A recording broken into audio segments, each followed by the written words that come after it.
The Shadow, who aids the forces of law and order, is in reality Lamont Cranston, wealthy young man about town. Years ago in the Orient, Cranston learned a strange and mysterious secret, the hypnotic power to cloud men's minds so they cannot see him. Cranston's friend and companion, the lovely Margot Lane, is the only person who knows to whom the voice of the invisible Shadow belongs. Today's drama, The Chill of Death.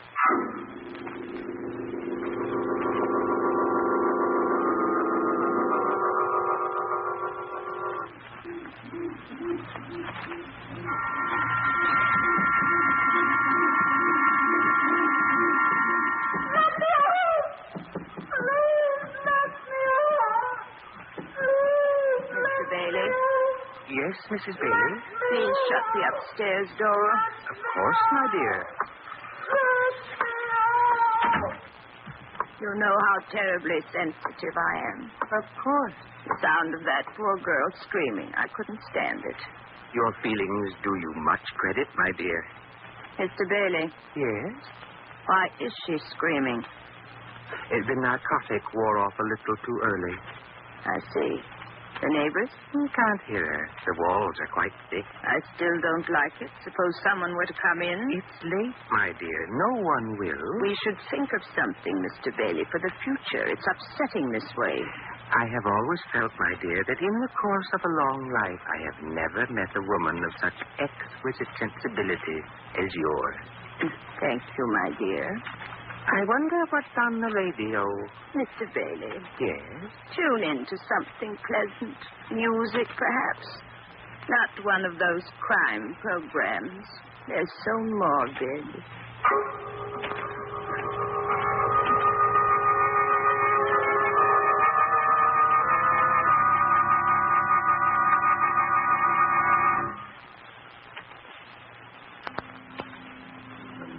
It's a sad occasion for you, Mrs. Bailey. So it is, Dr. White.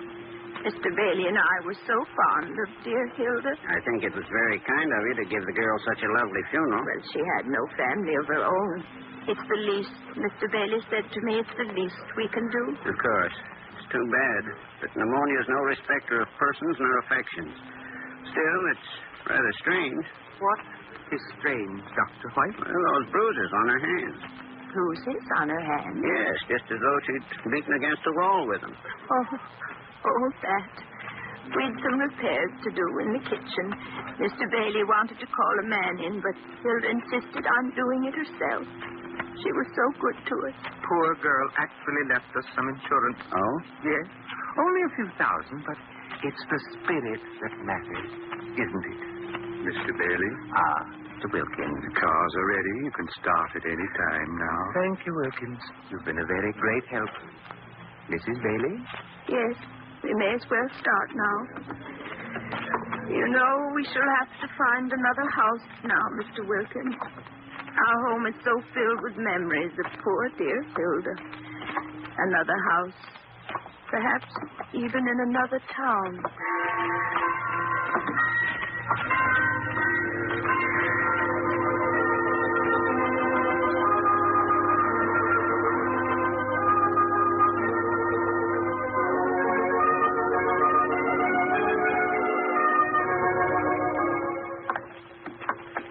Who is Mr. Carlton Hicks? The man we're going to see. Very helpful. Oh, seriously, he's an acquaintance of mine, darling. Oh? Big insurance man. He's pretty important, too, I understand. Asked me to stop in and see him. Sounded urgent and worried. Maybe somebody forgot to pay his premium. Now, here we are. Come in. Lamont, I'm glad to see you. How are you, sir? Margaret, it's Mr. Hicks. How do you do, Mr. Hicks? You sound and look as if you had something on your mind. I have. Miss Lane, Lamont, I'm vice president of the insurance league for this part of the country. Yes? All policies are cleared through this office. Life insurance policies. No, I can't ask you to help me in my legal capacity, Lamont. Only as an old friend. I see you. What in particular is bothering you, Carl? A sweet old couple named Bailey. Yes. Over a period of a few years, they've been having maid trouble. The girls dying. How? Pneumonia. That isn't something that could be faked. No, there's no doubt at all. The girls all did die of pneumonia. There's also no doubt that all of them were insured in the Bailey's favor. I'm beginning to see what you mean. Each policy didn't amount to very much, a few $1,000s only. But together, I see.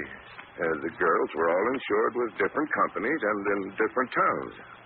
Yes, this thing has possibilities. Will you help me get to the bottom of it, Lamont? I'd be glad to. I think the immediate question is, where are the Baileys now?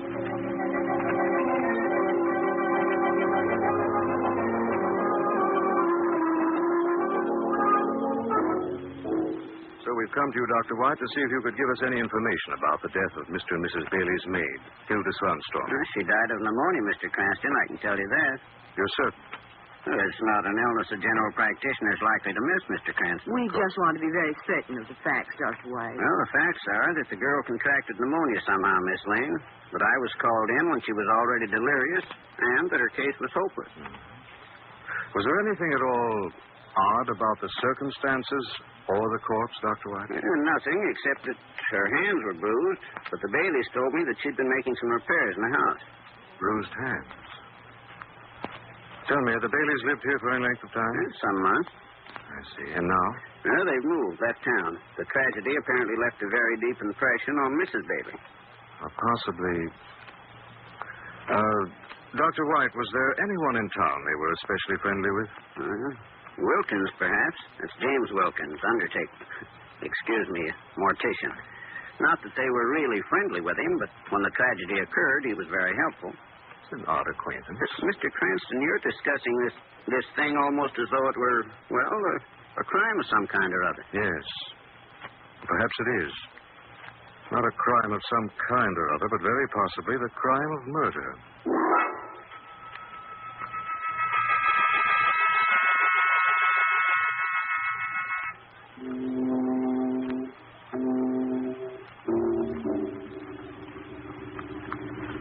Mr. Wilkins, I hope Miss Lane and I are not keeping you from your affairs.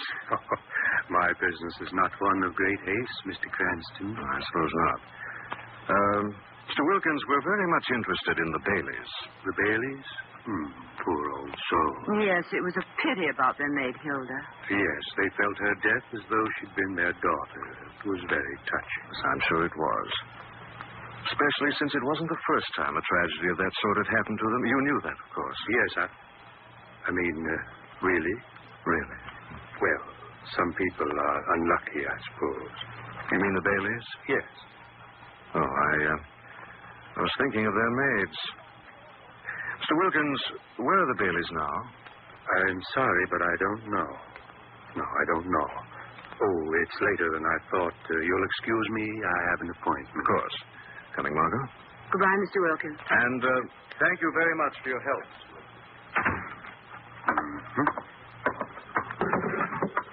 This file ought to tell me. Hatchler, Bader, Faghurst. Bailey. Bailey, 458 Carlton Drive, Taylorville. Pleasant little town. Taylorville. I rather think I'd better pay the Baileys a visit.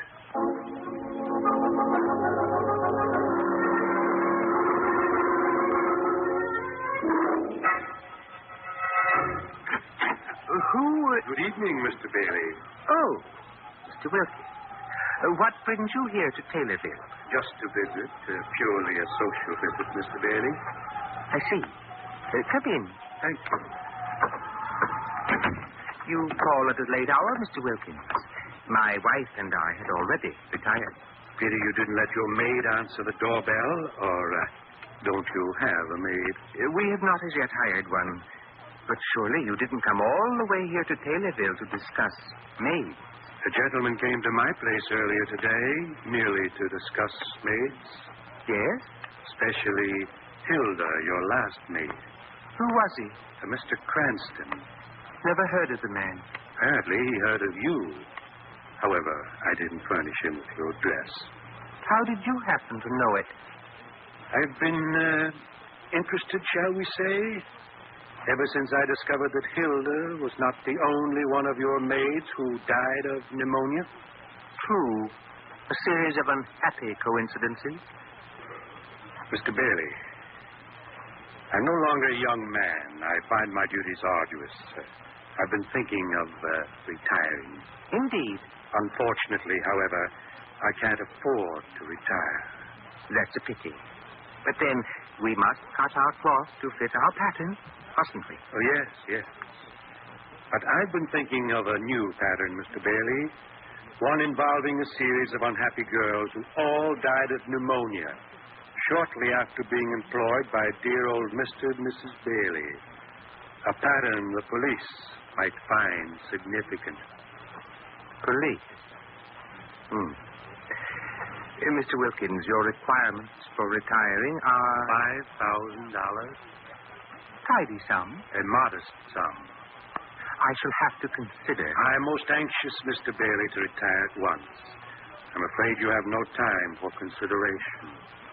I see.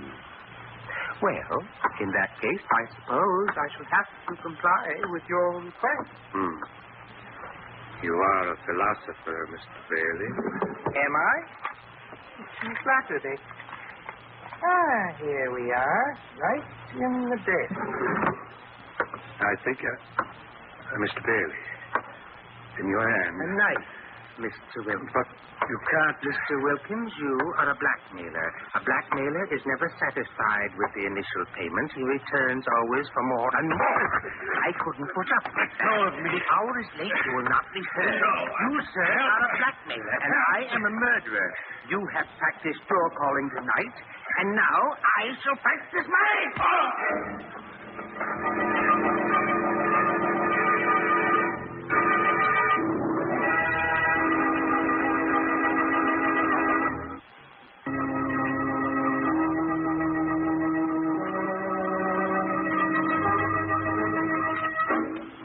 Lamont and Margot, in an attempt to solve the mystery of an insurance racket perpetrated by a seemingly kindly couple named Bailey, have traveled to Taylorville, a small upstate town. Lamont? We're not married. No? That's right. So, you shouldn't be reading the morning paper while we're eating. I'm sorry, darling. Well, you could be a lot more convincing. At breakfast? After spending most of the night on a train? Well, there are a couple of things in the Taylorville paper of interest, Margot. Oh, like what? Report of a man found with his throat cut on the outskirts of town late last night. Oh? Who was he? I don't know. According to the paper, there was no identification on the body. I think we'll go pay a visit to the morgue. Lovely idea for an after-breakfast jaunt. What was the other item? Oh, that popped up in the classified ads. It appears that our friends, the Baileys, are advertising for a new maid.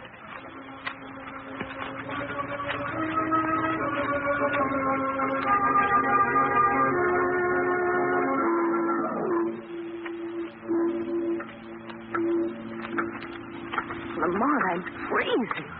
Morgues are funny that way. Who do you think the murdered man is? There you are. Find out in a moment. Lamont, it's Wilkins, the mortician. Thanks a lot, but it's not the man I'm looking for. Okay. Come along, Margot. Lamont, it was Wilkins. Yes, I just assumed the authorities didn't know about it just yet. The Baileys had anything to do with his death. Couldn't be a coincidence, Lamont. I shouldn't think so. I want them to think their little secret hasn't been discovered as yet. Otherwise, they'd be more on guard. Here we are. That poor man Wilkins. Probably a blackmailer. Why? Well, he wouldn't tell us where the Baileys had gone, yet he himself obviously knew. Lamont, I have an idea. If we go to them directly, they'll deny everything. There isn't any proof against them, is there? No, apparently not. They've been very cautious. But they wouldn't be cautious with a new maid, would they?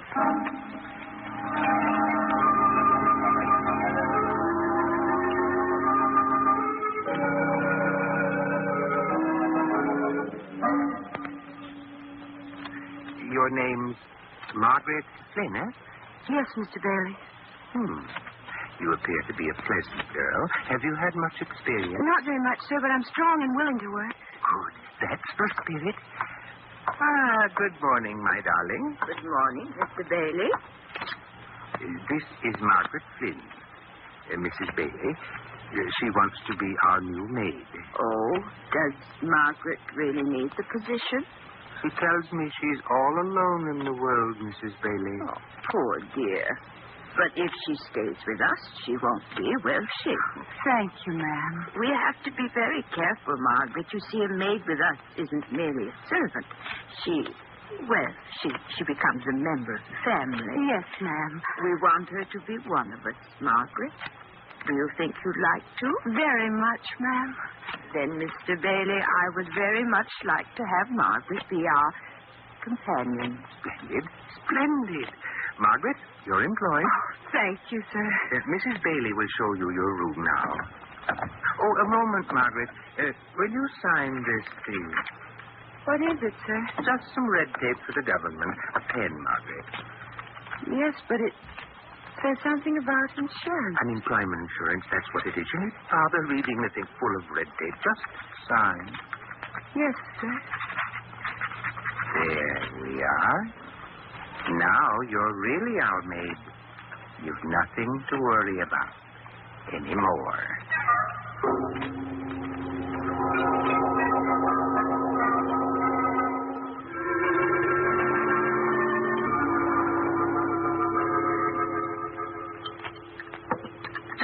Splendid dinner, my dear. I think our new maid will work out, don't you? Mr. Bailey, I'm worried. About? We're going to find out about the late Mr. Wilkins. Eventually. I would prefer not to be in town at the time. Connection might be traced. A possibility. I had no choice. I rather think we have no time, Mr. Bailey. I've always deferred to your judgment. The policy's been entered for the girl. Oh, yes.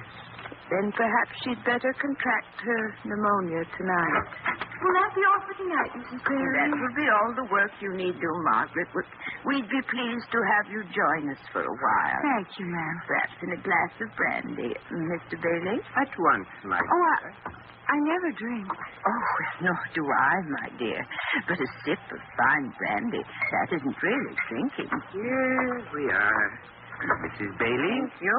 Margaret? Come now, no harm in brandy. No harm at all. Thank you, sir. Let us drink to a very happy future for all of us. A charming toast. Margaret. Oh, Drink your brandy, girl. but You're being very impolite, Margaret. I'll drink it. That's a good girl. Not so bad after all, was it? No, sir. And now we'll sit here in the twilight and dream of things to come. Of the long twilight and the darkness that follows after.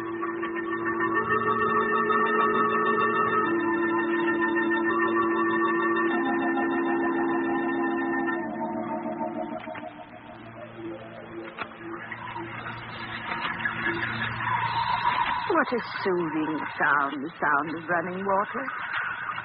Oh, my dear, I'm rather tired. Shall we go to bed? Very well.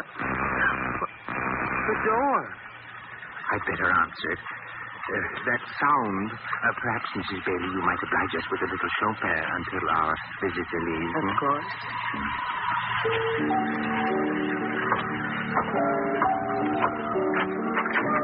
Yes? Mr. Bailey? Quite right. I've come to call on Margaret Flynn, your maid. Oh, she doesn't receive callers at this hour, sir. But it's very important that I see her. The morning will do as well. Besides, the girl's ill. Oh? Cold, I think. But I hope in the morning. So do I. Good night, sir. Good night. For a shadow, I think it may be a good night. But for the Baileys, it will be a very bad one.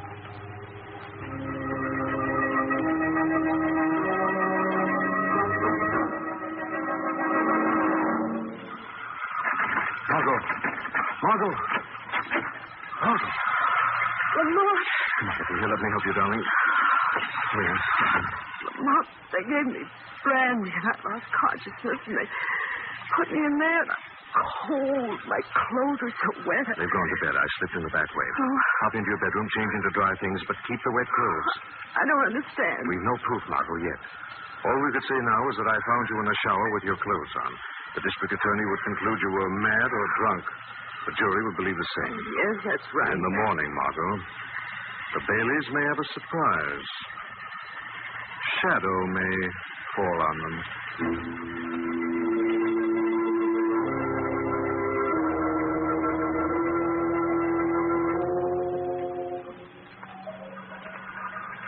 Well, Mrs. Bailey, how is the girl? How is she this morning? Just a moment. Hey, now, water's off. Baby, something's the matter. What? Girl isn't sick. Oh. I had a feeling. That's it all, Mr. Bailey. What was that? I said nothing. You did. Oh, no, Mr. Bailey. It was I'm going mad. No, Mr. Bailey, you're not. Because I hear him, too. Good for you, Mrs. Bailey. Who are you? The Shadow. Must be some joke. You're made of sterner stuff than your husband, Mrs. Bailey. Too bad he's not as strong as you. I don't know what... Murders are best performed alone, Mrs. Bailey. A weak accomplice often becomes a betrayer. Get out of here. Look, Mrs. Bailey. Look at him. Get tremble. out of here. See the hysteria in his eyes. Get out. The frantic way he looks about this room in search of a shadow. Can you be quite sure that your life is safe in his hands? Still you. I'll be still. But will he, Mrs. Bailey, unless... Yes? Unless he joins your maids. Join the maid. She wouldn't... No? Look at her, Mr. Bailey. Scheming. Mrs. Bailey? He's lying. Do you think I'm lying, Mr. Bailey? You who know your wife so well, your murderous wife whose dear, sweet little head hatched the plan of murder you've been following? She was the one who... Of course she was. There's only one hope for you, Mr. Bailey. What's that? Listen to him. One hope. Confession. Confess to the police, and Mrs. Bailey would care very little about your death. She'd be contemplating her own. Listen to him, you fool. And with confession, Mr. Bailey, you could plead that you were only a tool in her hands, that you were not fully responsible. Mr. Bailey, don't listen. Life is sweet, Mr. Bailey. Even in a cell, life is sweeter than dancing on empty air with a noose around your neck. I'll write that confession. No. I'll write it. It's a trap. Better than a death trap sprung by the state executioner. Better than to die gasping out your life with pneumonia. I'll write. Mr. Bailey, don't. Be going. I won't let you. Let go of me. I tell you, let go.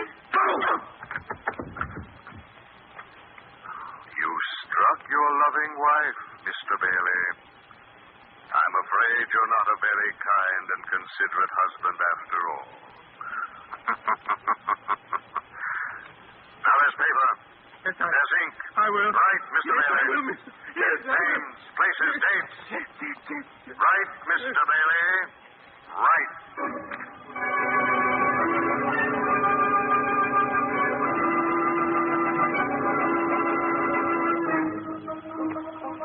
You better let me sit next to the window, Margot. You've had enough chills for one day. I didn't do too badly for an unemployed maid, darling. I came up with nothing worse than if you... and sniffles. We're very lucky that's the worst, Margot, after seeing the loving Baileys in action. He made his wife add her confession to his after the police arrived. Yes. There's enough evidence now to convict a half a dozen Baileys. Well, I'm just glad there isn't more. Isn't more evidence? More Baileys. A couple is exactly two more than this world needs.